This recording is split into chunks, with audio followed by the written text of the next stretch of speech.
বলে হুজুরেরাই ঠিক হইতে পারে না। জামাতে ইসলাম, ইসলামী আন্দোলন বাংলাদেশ, হেফাজতে ইসলাম, আপনারা কেন ঐক্যবদ্ধ হতে পারবেন না?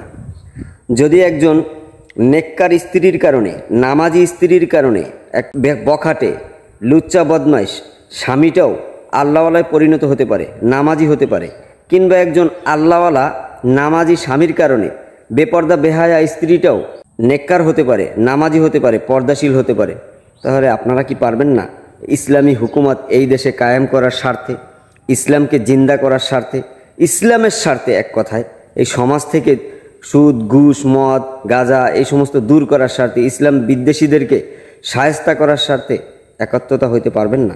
ঐক্যবদ্ধ হতে পারবেন না আপনারা? কেন পারবেন না? অবশ্যই পারবেন। আম পাবলিকের যদি আপনারাই বুঝিয়ে ঠিক করতে পারেন, ইসলামের পথে নিয়ে আসতে পারেন, ভুল ত্রুটিগুলো ধরাই দিতে পারেন, তাহলে আপনারা তো বিজ্ঞ ব্যক্তি। আপনারা যদি একই টেবিলে বসেন, আকীদাগত সমস্যাগুলি নিয়ে আপনারা আলোচনা পর্যালোচনা করেন, কোরআন এবং হাদিসকে সামনে এনে এটার উপরে রিসার্চ করে আপনারা একই পথে চলতে পারবেন না? আল্লাহ রাসূল চলে নাই তাদের সাহাবাদেরকে নিয়ে? আপনারাও পারবেন, নিশ্চয়ই পারবেন। আপনাদের এই সামান্য এক ঘাড়ুরামির কারণে আমরা যারা আপনাদেরকে সাপোর্ট করি, তারা যখন কোনো চায়ের দোকানে যায়, তখন সেখানে কি শুনতে হয় জানেন? বলে হুজুরেরাই ঠিক হইতে পারে না, তাহলে তোমাদেরকে আমরা সাপোর্ট করব কি করে? এই কথাগুলো যেন মানুষ না বলতে পারে, আপনাদের দিকে যেন কেউ আঙ্গুল তুলতে না পারে। আমরা যারা আপনাদেরকে ভালোবাসি, তাদেরকে নিয়ে যখন কেউ এই ধরনের কথা বলে, আমরা কিন্তু সহ্য করতে পারি না, কিন্তু ধৈর্য ধারণ করে আমাদেরকে থাকা লাগে। কারণ ইসলাম তো মারামারি, কাটাকাটি, বাজাবাজি এর মধ্যে যাইতে চায় না, পছন্দ করে না। তো আমি বলবো, আপনারা যেহেতু বিজ্ঞ ব্যক্তি, আপনাদেরকে তো আর আমরা বুঝ দিতে পারবো না। আমাদের ছোট্ট মাথায়, মেধায় যতটুকু ধরে অতটুকু নিয়ে আপনাদেরকে এই কথাগুলো বলা। আপনারা একটু ভেবে চিন্তে দেখবেন, এক জায়গায় বইসা দেখবেন। পারবেন না কেন?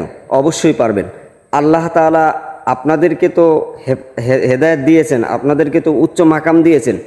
আপনাদের উসিলায় পুরো বাংলাদেশের সবার কাছে যেন এই ইসলামের দাওয়াতটা পৌঁছে যায়, ইসলামিক আইনটা তৈরি হয়ে যায়, ইসলামিক দেশ তৈরি হয়ে যায়, ইসলামিক পরিচালনা তৈরি হয়ে যায়, আমরা এই আশাটা করি।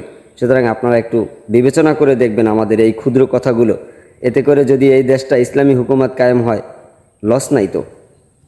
আল্লাহ তাআলা আমাদের সকলকে হেদায়েত দান করুক, ইসলামকে ভালোবাসার তৌফিক দান করুক, ইসলামের উপর অটুট থেকে ঈমান নিয়ে মৃত্যুবরণ করার তৌফিক দান করুক। আমিন।